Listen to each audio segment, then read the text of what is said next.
여호와여, 주의 노하심으로 나를 책망하지 마시고 주의 분노하심으로 나를 징계하지 마소서. 주의 화살이 나를 찌르고 주의 손이 나를 심히 누르니이다. 주의 진노로 말미암아 내 살에 성한 것이 없사오며 나의 죄로 말미암아 내 뼈에 평안함이 없나이다. 내 죄악이 내 머리에 넘쳐서 무거운 짐 같으니 내가 감당할 수 없나이다. 내 상처가 썩어 악취가 나오니 내가 우매한 까닭이로소이다. 내가 아프고 심히 구부러졌으며 정일토록 슬픔 중에 다니나이다. 내 허리에 열기가 가득하고 내 살에 성한 것이 없나이다. 내가 피가 나고 심히 상하였음에 마음이 불안하여 신음하나이다. 주여, 나의 모든 소원이 주 앞에 있사오며 나의 탄식이 주 앞에 감추이지 아니하나이다. 내 심장이 뛰고 내 기력이 쇠하여 내 눈의 빛도 나를 떠났나이다. 내가 사랑하는 자와 내 친구들이 내 상처를 멀리하고 내 친척들로 멀리 섰나이다. 내 생명을 찾는 자가 올무를 놓고 나를 해하려는 자가 괴악한 일을 말하여 종일토록 음모를 꾸미오나 나를 못 듣는 자같이 듣지 아니하고 말 못하는 자같이 입을 열지 아니하오니 나는 듣지 못하는 자 같아서 내 입에는 반박할 말이 없나이다. 여호와여, 내가 주를 바라사오니 내 주 하나님이 내게 응답하시리이다. 내가 말하기를 두렵건대 그들이 나 때문에 기뻐하며 내가 실족할 때에 나를 향하여 스스로 교만할까 하였나이다. 내가 넘어지게 되었고 나의 근심이 항상 내 앞에 있사오니 내 죄악을 아뢰고 내 죄를 슬퍼함이니이다. 내 원수가 활발하며 강하고 부당하게 나를 미워하는 자가 많으며 또 악으로 선을 대신하는 자들이 내가 선을 따른다는 것 때문에 나를 대적하나이다. 여호와여, 나를 버리지 마시고 나의 하나님이여 나를 멀리하지 마소서. 속히 나를 도우소서. 주 나의 구원이시여. 시편 150편 중에서 참회시라고 불리는 시편이 7개가 있습니다. 오늘 본문 38편과 더불어서 6편, 32편, 39편, 51편, 103편 그리고 143편입니다. 그 중에서 130편을 제외한 나머지 6편이 다윗의 시입니다. 그 중에서 6편, 32편, 51편과 더불어 오늘 본문이 모두 그 배경이 밧세바 사건과 관련되어 있습니다. 오늘 본문이 이렇게 시작합니다. 여호와여, 주의 노하심으로 나를 책망하지 마시고 주의 분노하심으로 나를 징계하지 마소서. 주의 화살이 나를 찌르고 주의 손을 나를 심히 누르시나이다. 주의 진노로 말미암아 내 살에 성한 것이 없사오며 나의 죄로 말미암아 내 뼈에 평안함이 없나이다. 지금 다윗은 온몸이 진들려 견딜 수 없어 하고 있습니다. 그런데 다윗은 자신을 그토록 고통스럽게 하는 것이 어디서 오는 것인지를 잘 인식하고 있었습니다. 그것은 하나님으로부터 오는 것이었습니다. 목적은 다윗으로 하여금 회개케 하도록 하기 위한 것이었습니다. 그래서 주의 노하심, 주의 분노하심, 주의 화살, 주의 손, 주의 진노라고 말합니다. 다윗은 하나님의 화내심을 주의 노하심, 주의 분노하심, 주의 진노라고 하는 말로 점점 상승하는 언어를 사용하므로 자신을 향한 하나님의 노여워하심이 증폭되고 있음을 고백하는 것입니다. 또한 다윗은 하나님의 화내심을 주의 화살이라고 표현하고 있습니다. 고대의 활은 다른 무기들보다 더 치명적이었습니다. 칼이나 창을 아주 잘 쓰는 검객이 있다 할지라도 그 사람이 눈앞에 있기 때문에 그가 휘두르는 칼날이나 창날을 피할 수 있고 맞설 수도 있습니다. 하지만 화살은 다릅니다. 누군가가 멀리 숨어서 화살을 날리면 어디서 날아오는지 잘 보이지도 않습니다. 다윗이 하나님의 화내심을 화살로 표현하는 것은 지금 자신을 고통스럽게 하는 것이 예전에는 상상하지도 않았던 것이 고통으로 다가왔다는 의미일 것입니다. 그리고 그 고통이 하나님께서 허락하신 것이기에 것이 분명하기에 더욱 눌리는 것입니다. 다윗이 자신 아픔을 이렇게 처절하게 고백하는데 그것이 끝이 아닙니다. 11절에서 14절 보시면요, 내가 사랑하는 자와 내 친구들이 내 상처를 멀리하고 내 친척들도 멀리 섰나이다. 내 생명을 찾는 자가 올무를 놓고 나를 해하려는 자가 괴악한 일을 말하며 종일토록 음모를 꾸미오나 나는 못 듣는 자같이 듣지 아니하고 말 못하는 자같이 입을 열지 않으니 나는 듣지 못하는 자 같아서 내 입에는 반박할 말이 없나이다. 잘 모르는 사람과 시비가 붙어서 다투게 되면 속은 상하지만 이내 괜찮아지고 일상으로 돌아가게 됩니다. 하지만 사랑하는 사람이나 친척, 친구들은 다릅니다. 배우자나 부모 자식처럼 깊은 관계일수록 친구라도 친할수록 친척들 중에서도 자주 왕래할수록 작은 일이나 부주의한 말 한마디에도 상처가 깊게 남는 경우가 많습니다. 다윗이 그러했습니다. 다윗은 육체의 고통만이 아니라 관계의 고통, 정서의 고통, 영적인 고통도 함께 호소하고 있습니다. 사람들이 죄를 지을 때는 그 무게가 가벼워서 충분히 자신이 다룰 수 있을 것이라고 생각합니다. 그리고 그 내용도 즐거움과 재미로 가득할 것 같습니다. 하지만 죄의 무게는 우리가 감당할 수 없을 만큼 무겁고 그 내용도 아주 날카로워서 우리의 속과 모든 관계를 다 찢어 놓습니다. 그것이 죄의 무서움입니다. 죄의 그 무서움을 우리가 해결할 수 있을 정도였다면 하나님이신 예수님께서 이 땅에 오시지 않으셨을 것이고 십자가를 지지 않으셨을 것입니다.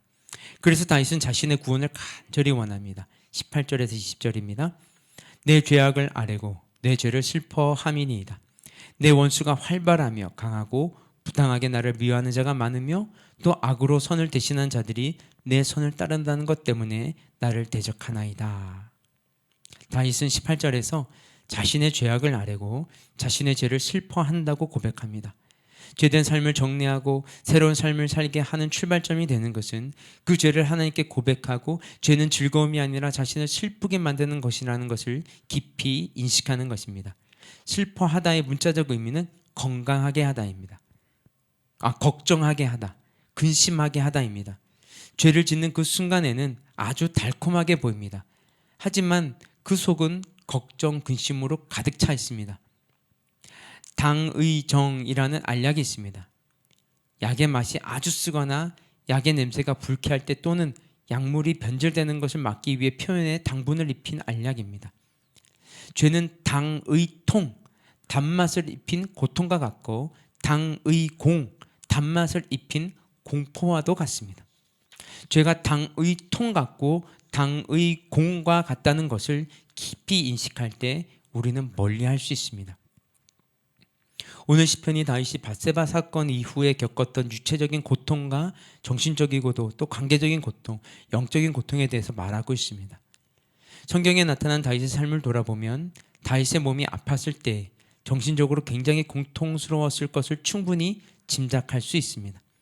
다윗이 밧세바를 취함으로 가진 즐거움은 잠시였지만 그로 인한 고통은 아주 길었습니다. 다윗의 몸이 아팠을 때는 밧세바가 낳은 아들이 죽었을 때였습니다. 밧세바가 낳은 아들이 심하게 아팠지만 하나님께서 개입하지 않으시고 내버려 두셨습니다. 다윗은 그 아들을 살리기 위해서 식음을 전폐했습니다. 다윗은 먹지 않았을 뿐만이 아니라 꿇어 엎드려 있기만 했습니다. 나이가 많이 든 신하들이 다윗을 찾아서 그 몸을 일으키려고 했지만 도무지 드리려고 하지를 않았습니다. 그리고 그 아들이 일주일 만에 죽었습니다. 그 후에 다윗이 일어나 몸을 씻고 음식을 먹기 시작했지만 자식이 아프면 부모는 더 아파합니다. 부모가 죽어 자신의 가슴에 남은 상처도 크지만 자식이 먼저 죽어 부모의 마음에 남는 상처는 더 큽니다. 다윗은 그 아들이 죽음으로 인해서 그의 몸에 살이 성한 것이 없고 온 뼈마디가 다 아팠던 것입니다.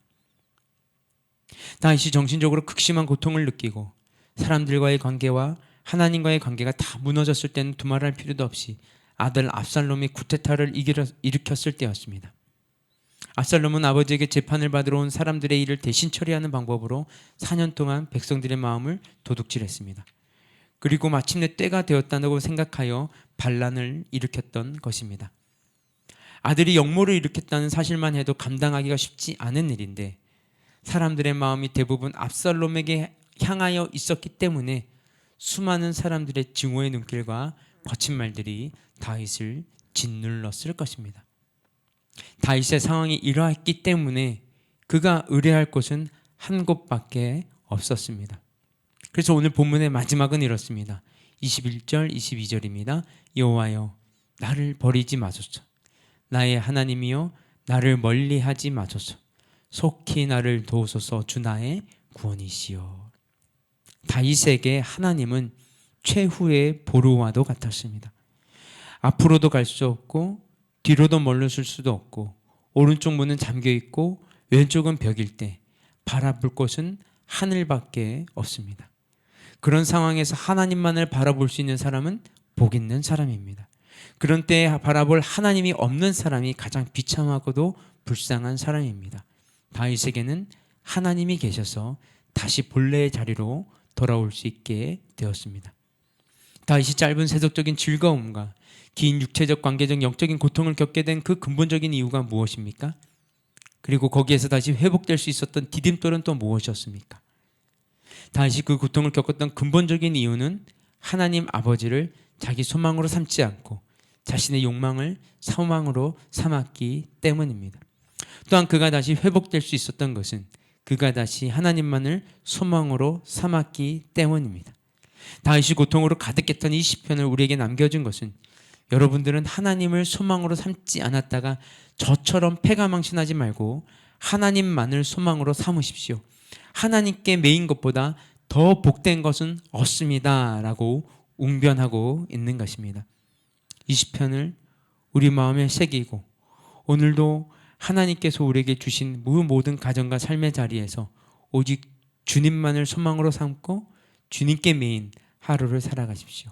그래서 또 다른 사람들을 소망의 주님께 연결시켜주는 그 연결고리가 되시기를 주님의 이름으로 축복합니다. 우리 함께 기도하겠습니다. 하나님, 다윗에게 쾌락의 달콤함은 짧았지만 그로 인한 육체적, 정신적, 관계적, 영적인 고통은 참 길었습니다. 바라옵나니 우리는 이런 시편을 기록하지 않고서도 한평생 우리 주님 예수 그리스도를 소망으로 삼고 살게 하시고 주님 예수 그리스도께 주시는 소망이 우리 삶의 기쁨과 의미가 되게 하여 주시옵소서. 또한 우리가 주님께 매여 있는 것을 불편함으로 생각하지 않고 자부심과 은혜로 여기며 살아가게 하여 주시옵소서. 혹 우리가 지은 죄의 결과를 감당해야 할 때에도 다윗처럼 하나님께 시선을 고정하게 하여 주시고 그 과정이 우리의 삶과 믿음을 더욱 견고하게 만들어주는 디딤돌이 되게 하여 주시옵소서. 이 모든 말씀 예수님의 이름으로 기도드렸습니다. 아멘. 우리 계속해서 개인 기도 제목 가지고 기도하며 나아가도록 하겠습니다.